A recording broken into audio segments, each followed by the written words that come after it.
With respect to Baltimore, let me make a couple of points. First, obviously our thoughts continue to be with the family of Freddie Gray. Understandably, they want answers. And DOJ has opened an investigation. It is working with local law enforcement to find out exactly what happened, and I think there should be full transparency and accountability. Second, my thoughts are with the police officers who were injured in last night's disturbances. It underscores that that's a tough job, and we have to keep that in mind. And my hope is that they can heal and get back to work as soon as possible. Point number 3, there's no excuse for the kind of violence that we saw yesterday. It is counterproductive.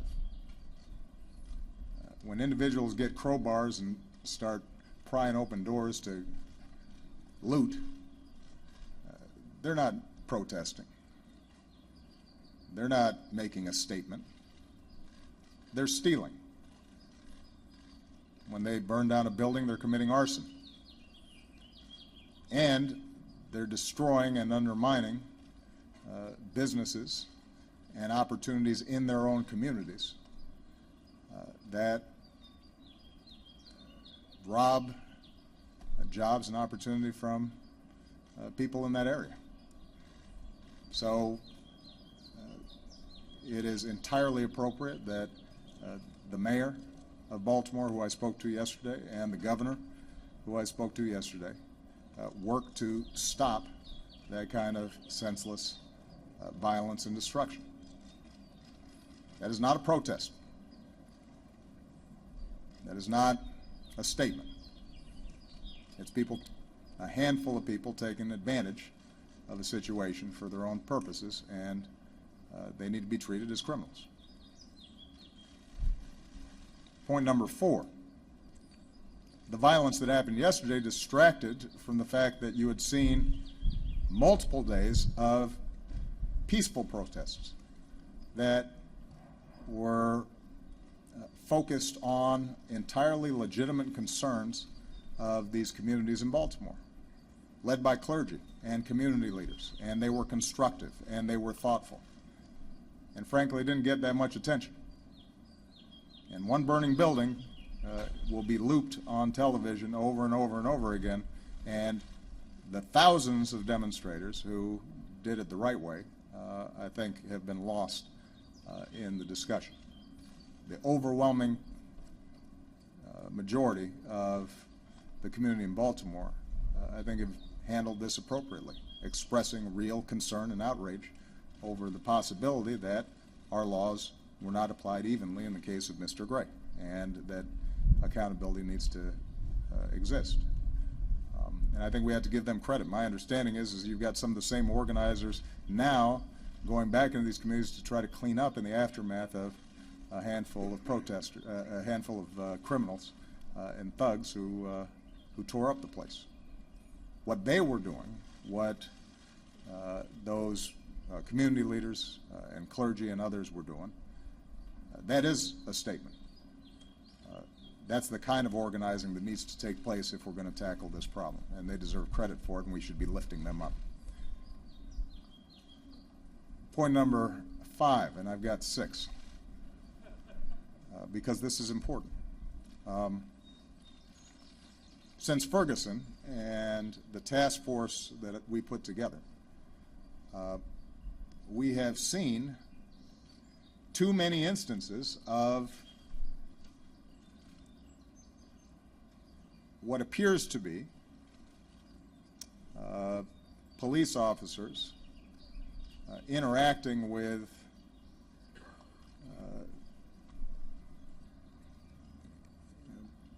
individuals, primarily African American, often poor, in ways that raise troubling questions.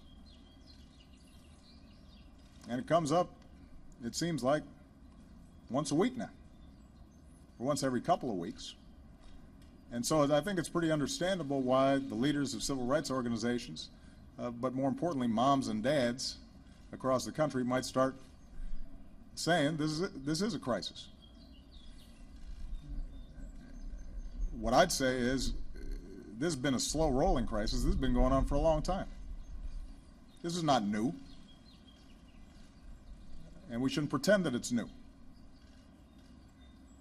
The good news is that perhaps there's some newfound awareness because of social media and video cameras and so forth that there are problems and challenges when it comes to how policing and our laws are applied in certain communities, and we have to pay attention to it and respond. What's also good news is the task force that was made up of law enforcement and community activists that we brought together here in the White House have come up with very constructive, concrete proposals that, if adopted by local communities and by states and by counties, by law enforcement generally, would make a difference. Wouldn't solve every problem, but would make a concrete difference in rebuilding trust and making sure that the overwhelming majority of effective, honest, and fair law enforcement officers, that they're able to do their job better because it will weed out or retrain or put a stop to those handful who may be not doing what they're supposed to be doing. Now, the challenge for us as the federal government is that we don't run these police forces. I can't federalize every police force in the country and force them to retrain. But what I can do is to start working with them collaboratively so that they can begin this process of change themselves. And we, coming out of the task force that we put together, we're now working with local communities. Department of Justice has just announced a grant program for those jurisdictions that want to purchase body cameras. We are going to be issuing grants for those jurisdictions that are prepared to start trying to implement some of the new training and data collection and other things that can make a difference. And we're going to keep on working with those local jurisdictions so that they can begin to make the changes that are necessary. I think it's going to be important for organizations like the Fraternal Order Police and other police unions and organizations to acknowledge that this is not good for police. We have to own up to the fact that occasionally there are going to be problems here, just as there are in every other occupation. There are some bad politicians who are corrupt. There are folks in the business community or on Wall Street who don't do the right thing. Well, there's some police who aren't doing the right thing. And rather than close ranks, what we've seen is a number of thoughtful police chiefs and commissioners and others recognize they got to get their arms around this thing and work together with the community to solve the problem. And we're committed to facilitating that process. So the heads of our COPS agency that helps with community policing, they're already out in Baltimore. Our head assistant attorney general for the Civil Rights Division is already out in Baltimore.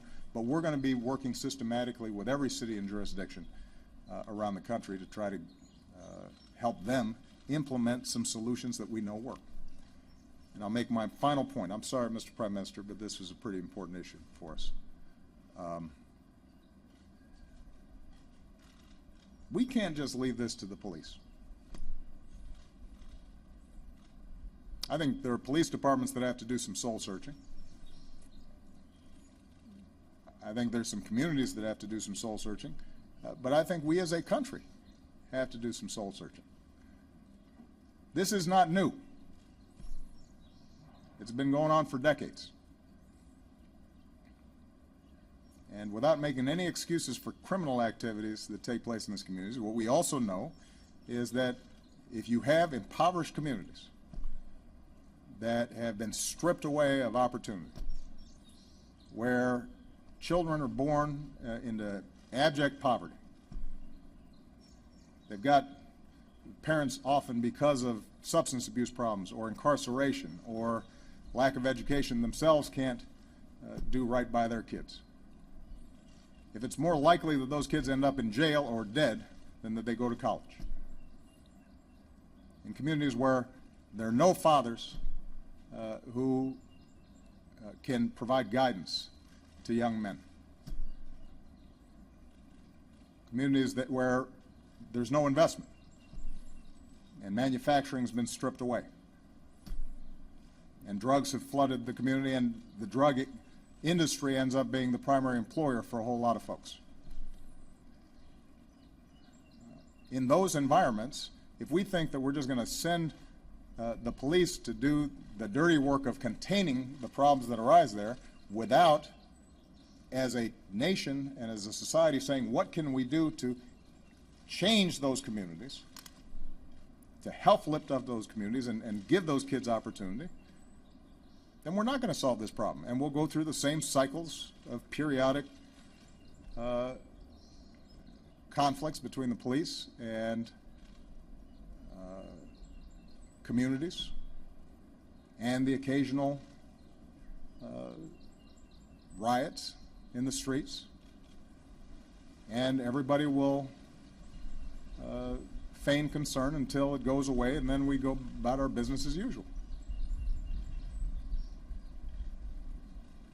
If we are serious about solving this problem, then we're going to not only have to help the police, we're going to have to think about what can we do, the rest of us, to make sure that we're providing early education to these kids, to make sure that we're reforming our criminal justice system so it's not just a pipeline from schools to prisons, so that we're not rendering men in these communities unemployable because of a felony record for a nonviolent drug offense, that we're making investments so that they can get the training they need to find jobs. That's hard. That requires more than just the occasional news report or task force. And there's a bunch of my agenda that would make a difference right now in that. Now, I'm under no illusion that out of this Congress we're going to get massive investments in urban communities. And so we'll try to find areas where we can make a difference around school reform and around job training and around